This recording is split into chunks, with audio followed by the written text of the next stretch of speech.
નમસ્તે બાળ મિત્રો, જય શ્રી કૃષ્ણ. શ્રી યુનિવર્સલ સ્કૂલ દ્વારા આયોજિત ઓનલાઈન શિક્ષણ કાર્યમાં હું આપ સૌનું હાર્દિક સ્વાગત કરું છું. તો બાળ મિત્રો, આજે આપણે વિષય ગુજરાતીમાં પુનરાવર્તન 2 એના વિશે સમજૂતી મેળવવાની છે. તો બાળ મિત્રો, પુનરાવર્તન એટલે શું? કે પુનરાવર્તન એટલે કે આપણે જે આગળના પાઠ સમજી ગયા છે એનું આપણે પુનઃ આપણે રિવિઝન કરવું, એટલે કે પાછું આપણે એનું રિવિઝન, એટલે કે આપણે થોડા ઘણા પ્રશ્ન એમાંથી સમજવાના છે. તો આપણે પુનરાવર્તન 2 માં આપણે ઉખાણા 5 છે એના પ્રશ્ન જવાબ, પછી કાવ્ય 6 રાતા ફૂલ એના વિશે, અને પાઠ 7 કલાકારની ભૂલ એના વિશે આપણે સમજવાનું છે. તો બાળ મિત્રો, આપણે જોઈએ કે ઉખાણામાં આપણે કયા કયા ઉખાણા આવ્યા હતા, યાદ છે તમને બાળ મિત્રો? તો ચાલો આપણે જોઈએ કે પહેલું ઉખાણું કયું હતું? સૂરજ વાળું હતું, કે દિવસે આવે છે અને રાતે સંતાઈ જાય છે. તો એ કોણ છે બાળ મિત્રો? તો એ સૂરજ છે. પછી પડછાયો હતો, કમ્પ્યુટર હતું, કોબીજ હતી, ચોપટી એટલે કે જન્મતાની સાથે જ મૃત્યુ પામે છે એ કોબીજ, એ ચપટી હતી. પછી આપણે આગળ જોઈએ તો આપણો પડછાયો એટલે કે દિવસે આપણી સાથે સાથે ફર્યા કરે છે. જ્યારે આપણે સૂઈ જઈએ છીએ ત્યારે એ પણ આપણી સાથે સૂઈ જાય છે.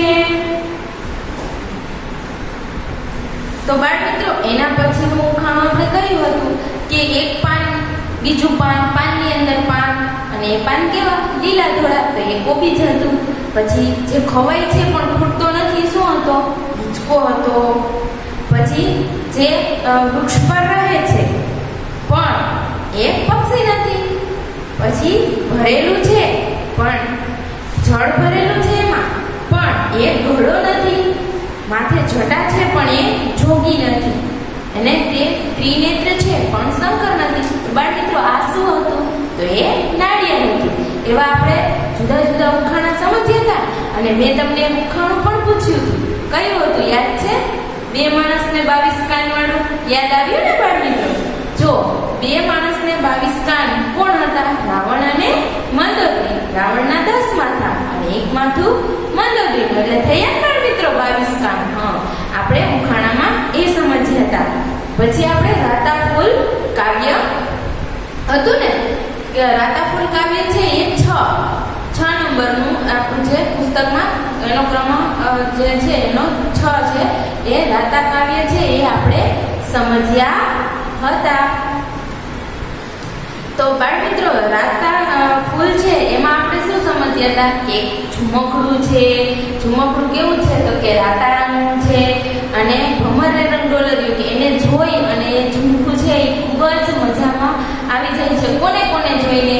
તો જે ડાળ ઉપર પોપટડો બેઠો છે, પછી એક મોલ ઉપર બરગલડો બેઠો છે, એક પાળ, જે પાળ હોય કૂવાની એની ઉપર કોણ બેઠું છે? પારેલું. એની આંખ લાલ છે. પછી પોપટની ચાંચ લાલ છે. મોલ ઉપર બરગલડો બેઠો છે, એની માંજર લાલ છે. પછી એક નાર માથે ચુંદડી છે. તો એ નાર એક સ્ત્રી છે, એ એની ચૂંદડી ઓઢી છે. એ ચૂંદડીમાં જે ડિઝાઇન છે એ લાલ રંગની છે. પછી માત કાંખે બાળક, જે બાળક છે એના સરસ મજાના ગાલ લાલ છે, જે માતાની કમર ઉપર એટલે કે કેળમાં બેઠું છે એના. અને એક બેન માથે સેંથલિયું હોય, બેને જે માથામાં પાથી હોય એમાં કઈ લાલ રંગનો પદાર્થ પૂર્યો છે, એ લાલ રંગનો છે. અને એ હિંગડો, એને હિંગડો કહેવામાં આવ્યો છે. એને જોઈ અને ઝુમકડું છે એકદમ આનંદમાં આવી જાય છે. પછી ભાભી છે એ ગોખ માથે બેઠી છે. ગોખ એટલે કે ઝરૂખામાં બેઠી છે. તો એ ઝરૂખા ઉપર બેઠી જે હસે છે, એની જે હસવાની હસે છે એ ગુલાબી લાલ રંગનું સરસ મજાનું હસે છે. પછી પાડ ઉપર એક પાવડિયો છે, એને લાલ કલરનો સરસ મજાનો સિંદૂર લગાવવામાં આવ્યો હોય છે. એ જોઈને પણ ઝુમકડું આનંદમાં આવી જાય છે. પછી એક આકાશમાં ચાંદરડું છે, એના તેજ લાલ છે, એ જોઈને પણ ઝુમકડું ખૂબ જ આનંદમાં આવી જાય છે. અને છેલ્લે આપણે કહ્યું સિંધુ પાડે સાંજળી, જે દરિયા કિનારે જો તમે જોયું હોય તો પાણીની અંદર જ્યારે સૂરજ આથમતો હોય ત્યારે એના કિરણો છે એ પાણીમાં પડતા હોય છે, ત્યારે પાણી છે એ કેવું સરસ મજાનું લાલ લાલ રંગનું લાગતું હોય છે. એ જોવાની પણ આપણને ખૂબ મજા આવે. આપણને તો ઠીક, પણ આ જે ઝુમકડું છે એને પણ ખૂબ જ મજા આવી જાય છે. તો બાળ મિત્રો, કાવ્ય 6 માં આપણે એ સમજ્યા હતા ને. અને હવે આપણે કલાકારની ભૂલ પાઠ 7 એના વિશે આપણે પુનરાવર્તન 2 માં પ્રશ્ન જવાબ પૂછેલા છે. તો પહેલા આપણે જોઈએ કે પાઠ 7 કલાકારની ભૂલમાં આપણે શું સમજ્યા હતા. તો કલાકારની ભૂલ પાઠમાં આપણે એક તો મોહન હતો. કેટલી મૂર્તિઓ હતી મોહનની? 10 અને એક સાચો મોહન, ટોટલ 11 થયા. એટલે પછી એના મામા હતા કોના? મોહનના. અને એક એની મને કઈ મૂર્તિઓ મોહને બનાવી હતી? એક બનાવી હતી એના મિત્રની અને બીજી કઈ? ચોકીદાર. એટલે જો બાળ મિત્રો, તો આપણે પહેલેથી જોઈએ કે મોહન છે એ કે શું હતો? એક શિલ્પી હતો. શિલ્પી એટલે કે એ મૂર્તિઓ બનાવતો હતો. પથ્થરમાંથી મૂર્તિઓ બનાવતો હતો અથવા માટીમાંથી. તો બાળ મિત્રો, માટી, પથ્થર કે લાકડામાંથી ગમે એમાંથી મૂર્તિ બનાવે એને શું કહેવાય? શિલ્પી જ કહેવાય. અને એ કલાકાર એટલી સરસ મૂર્તિઓ બનાવતો, અદ્ભુત અને આબેહૂબ કે આપણે જોઈને જ એમ થાય કે ના, નક્કી આ તો કોઈ માણસ છે અથવા કોઈ ભગવાનની મૂર્તિ બનાવી હોય તો આપણે એમ થાય કે હમણાં જ ભગવાન બોલી ઉઠશે આપણી સામે. એટલી સરસ મૂર્તિઓ બનાવતો હતો. હવે મોહન છે એ પછી એના મિત્રની મૂર્તિ બનાવે છે. ત્યારે એના મામા છે એ ત્યાં આવે છે, એની દુકાન જ્યાં મૂર્તિઓ બનાવતો હોય છે મોહન ત્યાં. અને મોહન છે એને જોઈ અને મામા કહે છે ઓલી મૂર્તિને કે ચાલ ભાઈ, તું મારી યારે બજારમાં ચાલ, મીઠાઈ લેવા જવી છે. કોઈ દિવસ મૂર્તિ જાય એની સાથે? ન જાય, કારણ કે એમાં તો પ્રાણ જ નથી, તો એ ક્યાંથી ચાલી શકે? એટલે એ એની સાથે જતી નથી. પછી એને ખબર પડી જાય છે એના મામાને કે ઓહો, આ તો મોહનની કારીગરી છે, એક એની કલા છે. એટલે સરસ, બહુ એક માણસ જેવી જ મૂર્તિ બનાવેલી છે. પછી એને ચોકીદારની એક મૂર્તિ બનાવી હતી. ચોકીદારની મૂર્તિ જોઈને ચોર તો ફટાફટ ભાગી ગયા, ચોરી પણ કરી નહીં. પછી જેમ જેમ એની ઉંમર વધવા લાગી એ મોહન છે એ વૃદ્ધ થઈ ગયું. હવે ખબર જ છે કે જેનો જન્મ છે એનો મૃત્યુ તો થવાનું જ છે. એટલે બાળ મિત્રો, પછી જ્યારે મોહનને એવો વિચાર આવે છે, વૃદ્ધ થાય છે કે ગમે ત્યારે હવે તો મારું મૃત્યુ થવાનું જ છે, પણ મારે કોઈ એવું કાર્ય કરી જવું જોઈએ કે લોકો મને વર્ષો સુધી ભૂલે નહીં. વર્ષો સુધી ભૂલે નહીં એટલે બાળ મિત્રો, એવું તો એણે શું કર્યું હતું? એણે પોતાના જેવી રંગ, રૂપ અને આકાર ધરાવતી કેટલી મૂર્તિઓ બનાવી? 10 મૂર્તિઓ બનાવી. હવે 10 મૂર્તિઓ બનાવી. તમને બધાને પ્રશ્ન તો કરું, મૂર્તિઓ શું કામ બનાવી? તો આપણે આગળ જોઈએ, સમજીએ એણે શું કામ 10 મૂર્તિઓ બનાવી. હવે એક દિવસ મોહનને સ્વપ્ન આવે છે. સ્વપ્ન આવે છે એટલે એમાં એને એવું સપનામાં એવું સંભળાય છે કે કાલે સવારે તારું મૃત્યુ થવાનું છે. શું? કાલે સવારે તારું મૃત્યુ થવાનું છે. એટલે મોહન છે એ તો ફટાફટ ઊભો થઈ જાય છે અને ઓલી જે 10 મૂર્તિઓ બનાવી હતી એને ત્યાં જઈને વચ્ચે ઊભો રહી જાય છે. હવે છે ને યમરાજે એના દૂતને મોકલ્યો હોય છે મોહનને લેવા માટે. એટલે મોહન છે એ તો 10 મૂર્તિઓની વચ્ચે ઊભો રહી ગયો. કેટલી મૂર્તિઓ થઈ? 11 મૂર્તિઓ થઈ. એટલે બધી મૂર્તિઓ જ લાગતી હતી, કારણ કે મોહન પણ આંખ પટપટાવતો ન હતો. દૂત આવીને તો આશ્ચર્યમાં પડી ગયો, આમાંથી મારે કયા મોહનને લઈ જવો વિચાર કરવા લાગ્યો. અને છેવટે એને ખબર ન પડી કે આમાંથી સાચો મોહન કયો છે. એટલે છેવટે થાકી અને પાછો જતો રહ્યો. પાછો ગયો એટલે અહીંયા યમરાજા છે એને જઈને કહે છે, ખાલી હાથે આવેલું જોઈ અને પેલા તો યમરાજા એની ઉપર ગુસ્સે જ થઈ જાય છે કે તું શું કામ મોહનને લીધા વગર પાછો આવ્યો? એનું મૃત્યુ એનું આયુષ્ય પૂરું થઈ ગયું એટલે આપણે એને જીવતો રાખવાનો નથી. તો યમરાજ તો જોરદાર દૂતને ખીજાય છે, કહે છે કે મૂર્ખ, મોહન એક જ છે, પણ એ બુદ્ધિશાળી કલાકાર છે અને તું એનાથી બની ગયો છે. આપણે દેવતા છીએ, થોડી બુદ્ધિ ચલાવ એટલે જીવતો મોહન પકડાઈ જશે. એમનું આયુષ્ય પૂરું થઈ ગયું છે એટલે એને આપણે જીવતો રાખવાનો નથી. તો તો તું એને જા અને પાછો લઈ આવ. એટલે તું થોડોક તારો મગજ હલાવ, ત્યાં જઈને થોડુંક વિચાર કે એને કઈ રીતે આપણે મારે એને ભેગો લઈ જવો છે, એવું વિચારી અને જા. તો આ વખતે દૂત ફરીથી આવે છે. આ વખતે મોહને છે ને એના પગના અવાજ સાંભળી લીધો એટલે ફટાફટ પાછો જઈને 10 મૂર્તિઓની વચ્ચે જઈને ઊભો રહી ગયો. આ વખતે તો દૂત એકદમ શાંતિથી બધી મૂર્તિને ધીમે ધીમે જોવા લાગે છે. મોહન પણ ચતુર હતો એટલે એ પણ શ્વાસ, જ્યારે દૂત એની બાજુમાં આવે ત્યારે થોડીક વાર શ્વાસ રોકી રાખે છે. શ્વાસ રોકી રાખે છે એટલે દૂતને ખબર પડતી નથી. દૂતને ખબર નથી પડતી એટલે દૂત ધીમેથી બધી મૂર્તિઓ શાંતિથી જોવે છે. એક પછી એક મૂર્તિ વિચારીને જોવે છે. હજી એને ખબર તો પડી જ નથી કે આમાંથી સાચો મોહન કયો છે. હવે એ યુક્તિ વિચારે છે કે મારે ગમે એમ કરીને મોહનને આ વખતે તો સાથે લઈ જ જવો છે. એટલે મૂર્તિની બાજુમાં જાય અને ધીમેથી બોલે છે, ભાઈ મોહન, તું ચતુર છો, કલાકાર છો, મૂર્તિઓ સર્જવામાં નિષ્ણાંત છો, પણ આ મૂર્તિમાં એક ભૂલ રહી ગઈ છે એટલે આ મૂર્તિઓની કિંમત સાવ તુચ્છ છે. એટલે કે આ મૂર્તિઓની કિંમત સાવ ઓછી આંકવામાં આવે. તો હવે તો મોહનથી રહેવાયું નહીં, ફટાફટ બોલી ઉઠ્યો કે શી ભૂલ છે. એટલે દૂતના હાથમાં જે સાચો મોહન હતો એ આવી ગયો અને જે દૂત છે એને તરત જ કીધું કે બસ આ જ એક તારી ભૂલ છે, બાકી મૂર્તિઓમાં તો કાંઈ જ ભૂલ નથી. હવે મોહન છે એમથી રહેવાયું નહીં ને, ફટાફટ બોલી ઉઠ્યો કે શી ભૂલ છે મૂર્તિઓમાં. એટલે બાળ મિત્રો પકડાઈ જ જાય ને દૂત. હવે તો રાજી થઈ ગયો કે હા હવે આવી ગયો મારા હાથમાં. એટલે પછી છેલ્લે ગમે એમ તોય છેલ્લે તો દેવદૂતની જીત થઈ ને એમ. ભલે આપણે આપણી કલાનું ક્યારેય અભિમાન કરવું જોઈએ નહીં. તો બાળ મિત્રો તમે ત્રણેય વસ્તુ જે સમજ્યા એ મેં પાછી તમને સમજાવી. કઈ તો કે પેલા ઉખાણા સમજ્યા હતા એ બધા સમજાવીએ, પછી રાતા ફૂલ કાવ્ય છે એ પણ આપણે પાછું જોયું, અને આપણે જે કલાકાર ફૂલ એ પાઠની પણ આપણે સમજૂતી પાછી મેળવી. તો હવે બાળ મિત્રો આપણે એના થોડા પ્રશ્ન જોઈએ કે તમને યાદ છે કે નહીં. તો બાળ મિત્રો જોઈએ આપણે પહેલો પ્રશ્ન કે નીચેના પ્રશ્નના ઉત્તર એક એક વાક્યમાં લખો. જ્ઞાનની બારીઓ કોણ ખોલે છે બાળ મિત્રો? તો આપણે બધાને યાદ છે, જલ્દીથી ફટાફટ કોણ ખોલે છે? કમ્પ્યુટર. કોણ ખોલે? કમ્પ્યુટર ખોલે છે. જ્ઞાનની બારીઓ કમ્પ્યુટર ખોલે છે. કઈ રીતે? તો કમ્પ્યુટર છે એમાં આપણે ઘરે બેઠા જ આખી દુનિયાની જે જાણકારી આપણે જોતી હોય એ આપણે એક સ્વિચ દબાવવાથી જ આપણને મળી જાય છે. જે જ્ઞાન મેળવવું હોય, જે આપણને ખબર ન પડતી હોય તો એ તમે કમ્પ્યુટર દ્વારા ખબર મેળવી શકો છો. તો હવે આપણે બીજો પ્રશ્ન જોઈએ કે આંખ કોની રાતી છે?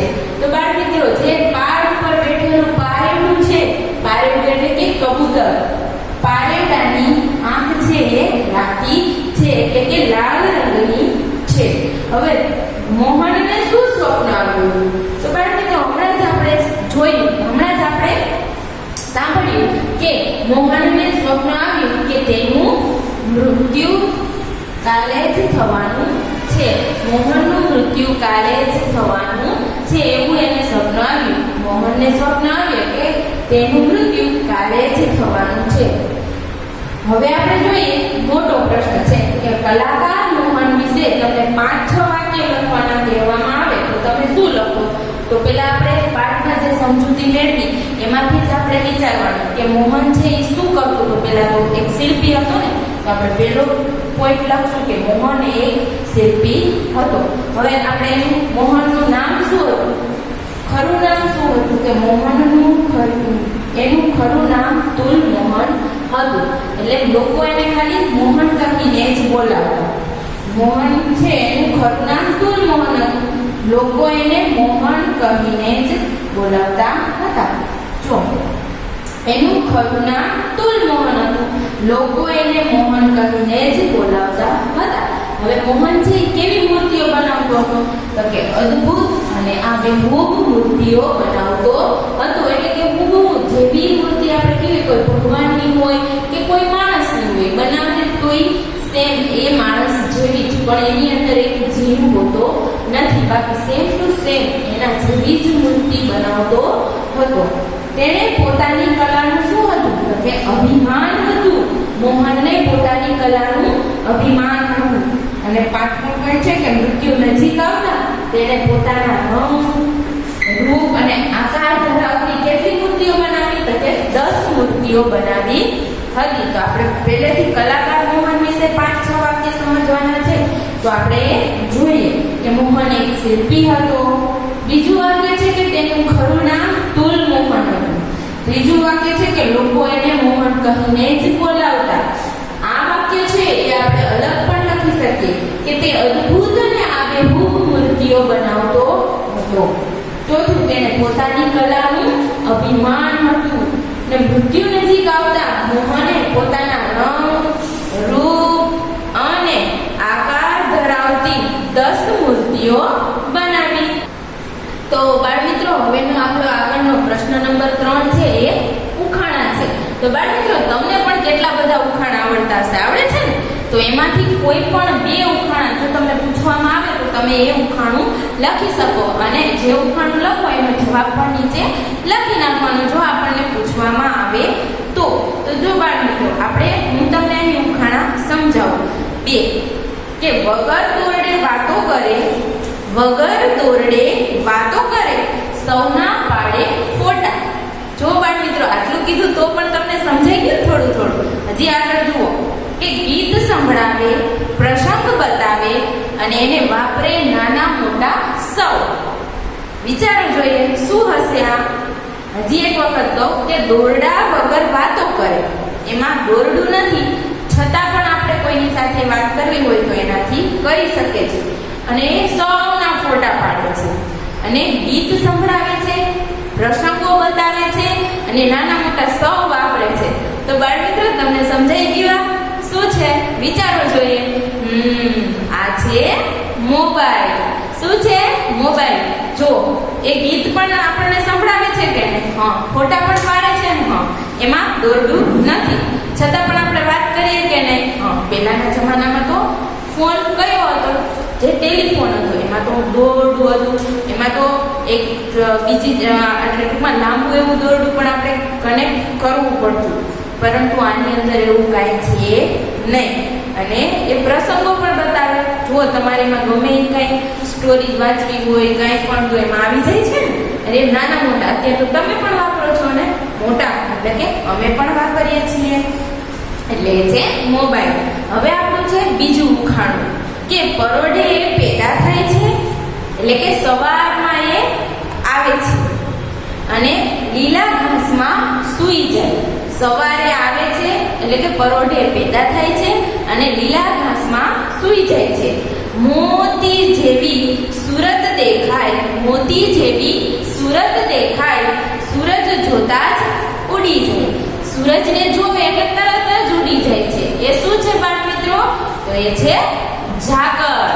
વિચારો જોઈએ. હવે આપણે જોઈએ કે ઝાકળ કેવી હોય. બાળમિત્રો, તમે ક્યારેક ગામડે જાઓ તો ત્યાં આપણે અથવા તમે સવારે વહેલા ઉઠો તો પણ આપણને ક્યારે ઝાકળ દેખાય? જ્યારે શિયાળો હોય ત્યારે આપણને ઝાકળ દેખાય છે.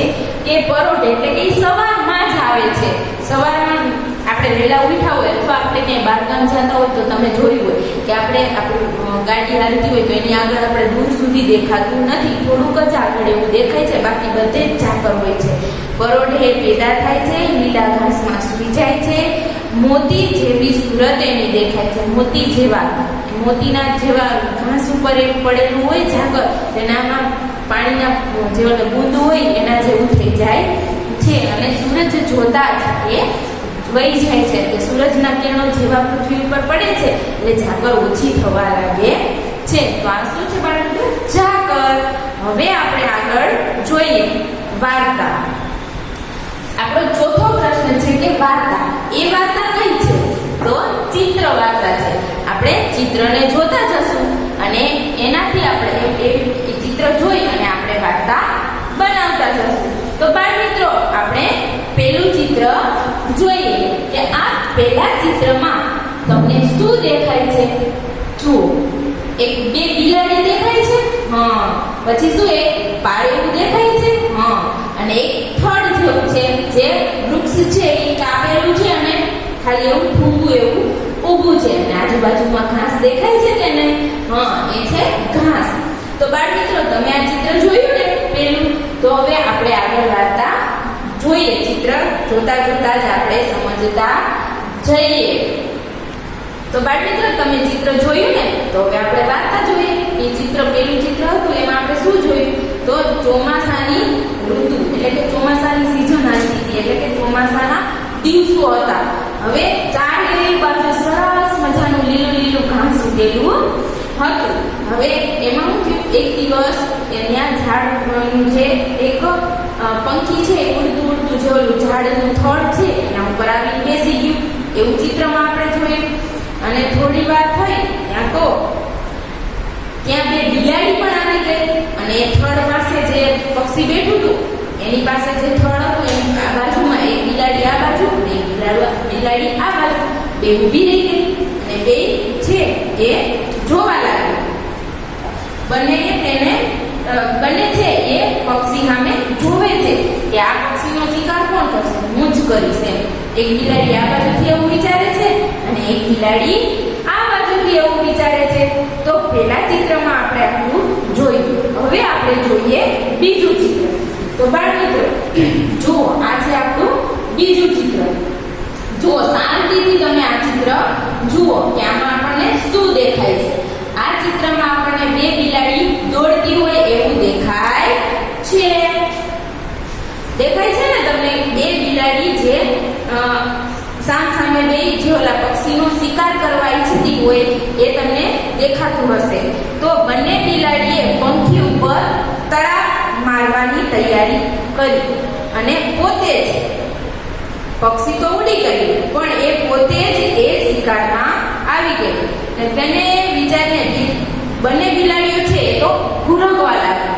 બંને બિલાડીઓ સામે ઘુરકવા લાગી છે. આ ચિત્રમાં આપણે અહીં જોયું. હવે આપણે ત્રીજા ચિત્રમાં જોઈએ કે ત્રીજા ચિત્રમાં શું છે. જુઓ, બે બિલાડી છે એ સામે ભટકાય છે અને પક્ષી છે જે પંખી એ ઉડી જાય છે. દેખાય છે તમને આવા ચિત્રમાં? તો ત્રીજા ચિત્રમાં આપણે જોયું કે બે બિલાડી છે સામે ભટકાય છે અને પંખી તો ઉડી ગઈ.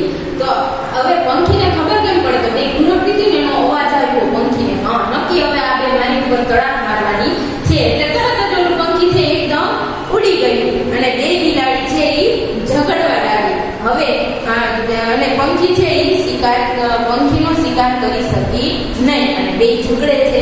હવે તમને આ વાર્તામાંથી શું બોધ મળે છે?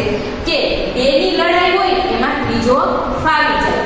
હવે આ બેની લડાઈ હતી એમાં પંખી તો બચી ગયું ને એટલે એ ઉડી ગયું. એ ત્રીજું હતું એટલે ઉડી ગયું. તો હવે આપણે એના પ્રશ્ન અને જવાબ જોઈએ કે પ્રશ્ન જવાબ છે એમાં પહેલા હું તમને પ્રશ્ન પૂછું કે પંખી છે એ આવીને ક્યાં બેઠું હતું? પહેલા તો આપણે ચિત્ર જોયા એટલે તમને યાદ જ હશે કે પંખી છે એ ઝાડના થડ ઉપર બેઠું.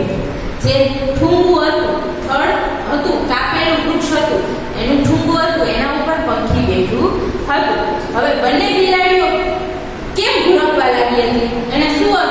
તો એને એ પંખીનો શિકાર કરવો હતો. એક બિલાડી કહે હું શિકાર કરીશ, બીજી એની સામેવાળી હતી કે હું જ આ પંખીનો શિકાર કરીશ. એમ બંને ઘુરકવા લાગી.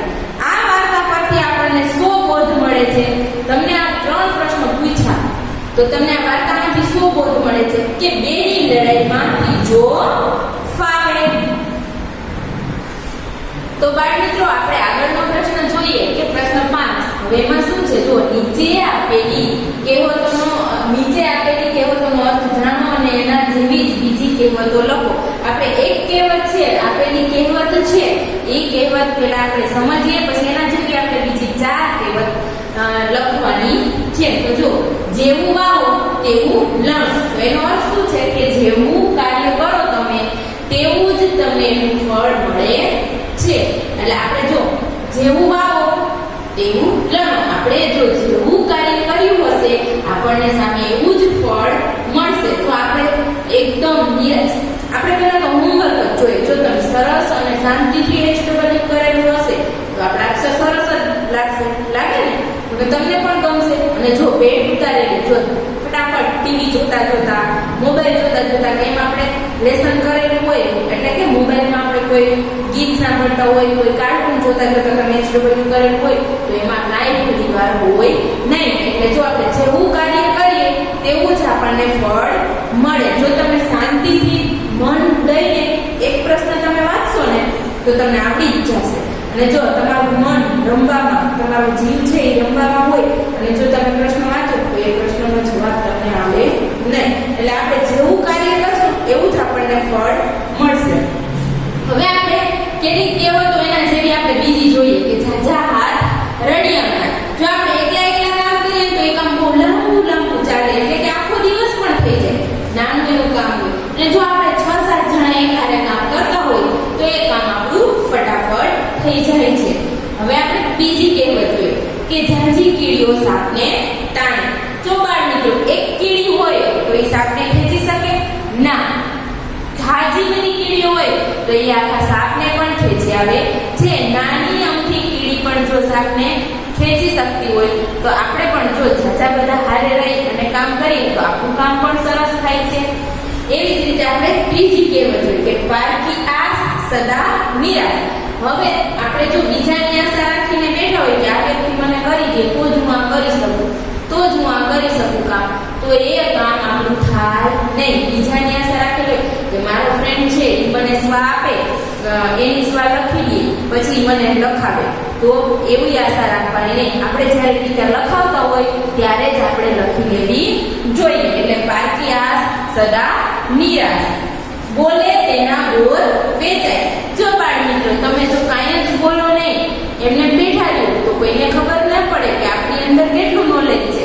જો આપણે બહાર નીકળી અને આપણે જો કોઈની સાથે ચર્ચા કરીએ અથવા આપણી પાસે જે આપણને આવડે છે એ આપણે બીજા પાસે આપણે વ્યક્ત કરીએ તો આપણી પાસે જે નોલેજ છે એનું મહત્વ વધે છે. એટલે કે બોલે તેના બોર વેચાય. આ આપણી કહેવત હતી. હવે આપણે આગળ પેલા 4 કહેવત આપણે જોઈ લઈએ પાછી કે ઝાઝા હાથ રળિયામણા, ઝાઝી કીડીઓ સાપને તાણે, પારકી આસ સદા નિરાશ. ચોથી છે બોલે તેના બોર વેચાય. તો બાળ મિત્રો એવી તો કેટલી બધી કહેવતો છે, તમને એના પણ અર્થ સમજાય છે. જો તમે વાંચશો શાંતિથી તો તમને બધી કહેવતના અર્થ સમજાય છે. એની અંદર જ બધાયના અર્થ સમાયેલા હોય છે. તો જો હવે આપણે છઠ્ઠો પ્રશ્ન જોઈએ કે નીચે દરેક શબ્દ ઉપરથી દર્શાવ્યા પ્રમાણે શબ્દ બનાવો. તો આપણે પહેલા એક ઉદાહરણ આપેલું છે કે દર્શાવ્યા પ્રમાણે અમર ગામ છે એના ઉપરથી આપણે 5 શબ્દ બનાવ્યા છે. આની અંદરથી રમ, એટલે આ રમ ઊંધું કરી રમ, ગમે એમ કરીને આપણે એમાંથી શબ્દ બનાવવાના છે. 2 અક્ષરના શબ્દ બનાવવાના છે. રમ ઉદ, પછી ગામ, અમર ગામ, પછી મર અને ગાવ. ગામ છે એમાં ઉ વચ્ચે લોપ છે એટલે ઉ આપણે લખી શકીએ અમર ગામ. હવે આપણે અમદાવાદમાં જુઓ દવા, વા દા, વા દ, દા દ, અદા. એ બધું જ શબ્દ આપણે આમાંથી 2 અક્ષર લઈ ગમે એમ કરીને આપણે શબ્દ બનાવવાના છે. તમે ઘણા બધા શબ્દ બનાવી શકો છો, પણ તમને પૂછ્યા હોય એટલા શબ્દ તમારે આમાંથી લખવાના છે. 5 પૂછ્યા હોય તો 5, 2 પૂછ્યા હોય તો 2, જે નામ આપેલું છે એમાંથી તમે લખી શકો છો. વાતાવરણમાંથી કયા શબ્દ બેઠા? તો કે તાવ, તાણ, વાર, તાર, વર, રણ અને રવ. આવા બીજા પણ ઘણા બધા અક્ષર બની શકે છે. નગરપાલિકા તો પાન, કાન, કાગ, કાર અને પાર, કાલી અને પાકા. એવી રીતે બીજા શબ્દ પણ તમે બનાવી શકો. જામનગરમાંથી આપણે કેટલા બનાવ્યા જુઓ. રજા, મજા, ગર, ગજા, ગજા, મગ, ગમ, જામ અને જાન. તો બાળ મિત્રો આપણે આગળનો પ્રશ્ન જોઈએ કે પ્રશ્ન 7 લીટી દોરેલ પદની જગ્યાએ કૌંસમાં આપેલા શબ્દ વાપરી વાક્ય ફરીથી લખો. રમેશ બેઠો બેઠો વાંચતો હતો. તો આપણે આ રેખા શબ્દ છે એ વાક્યમાં લખવાનું છે આ રમેશની જગ્યાએ અને વાક્ય બનાવવાનું છે. તો રમેશ છે એ તો પુલ્લિંગ છે, જ્યારે રેખા છે એ સ્ત્રીલિંગ છે. તો આપણે સ્ત્રીલિંગમાં વાક્યને પરિવર્તન કરવાનું છે. અહીંયા રમેશ છે તો અહીં આપણે રેખા લખ્યું કે રેખા બેઠી બેઠી વાંચતી હતી. હવે આપણે એવું બીજું વાક્ય જોઈએ કે ઝાડ પર પંખી બેઠું હતું. હવે આપણે ઝાડ પર પંખીની જગ્યાએ કાગડો લખવાનું છે કે કાગડો છે એ આપણે આ વાક્યમાં. તો બાળ મિત્રો આપણે બીજો જે વાક્ય લખવાનું છે એમાં આપણે કાગડો શબ્દ લખીને વાક્ય બનાવવાનું છે. તો કાગડો ઝાડ પર બેઠો હતો. અહીંયા શું ઝાડ પર પંખી બેઠું હતું, તો ઝાડ પર કાગડો બેઠો હતો. ઝાડ પર આ કાગડો છે એ ઝાડ પર બેઠો હતો. હવે ઘડો, આ ઘડો છે એ ત્રીજું વાક્ય છે કે ઘડો પાણીથી ભરેલો હશે. એમાં આપણે તગારું છે એ આપણે પાણીથી ભરવાનું છે. આપણે જે પાછળ શબ્દ આપેલો છે એનું બીજું વાક્ય બનાવવાનું છે. તો તગારું પાણીથી ભરેલું હશે. અહીંયા ભરેલો હશે આ પૂછ્યું છે એટલે તગારું પણ ભરેલું હશે. આપણે એવો જ એનો પાછો જવાબ લખવાનો છે કે તગારું પાણીથી ભરેલું હશે. છોકરો ઊભો ગાતો હતો. હવે આપણે છોકરા છે એ ગાતો હતો છે એટલે આપણે છોકરાઓ પણ ગાતા હતા. આપણે એમ જ લખવાનું છે કે છોકરા, આ એક છોકરો હતો, અહીંયા ઝાઝા છોકરા છે એટલે ઘણા બધા છોકરાઓ છે એટલે કે છોકરા ઊભા ગાતા હતા. પૂર્ણવિરામ. હવે અહીંયા પાંચમું આપણે જોઈએ કે વિદ્યાર્થી દરરોજ લેસન કરે છે. હવે એમાં આપણે કયો શબ્દ લગાડવાનો છે? હું.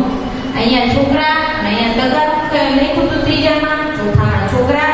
હવે પાંચમું જે વાક્ય આપણે બનાવવાનું છે એમાં હું શબ્દ ઉમેરવાનું છે અને આપણે વાક્ય બદલવાનું છે કે વિદ્યાર્થીઓ દરરોજ લેસન કરે છે. અહીં આપણે શું કહે કે હું દરરોજ લેસન કરું છું. એટલે જુઓ બાળ મિત્રો, આપણે પુનરાવર્તન 2 માં ઉખાણા, દાતાફૂલ કાવ્ય અને કલાકારની ભૂલ એના આપણે રિવિઝન કરેલું છે, પુનરાવર્તન કરેલું છે એટલે કે આપણે ફરીથી સમજીએ. તો બાળ મિત્રો તમને એ સમજાઈ ગયું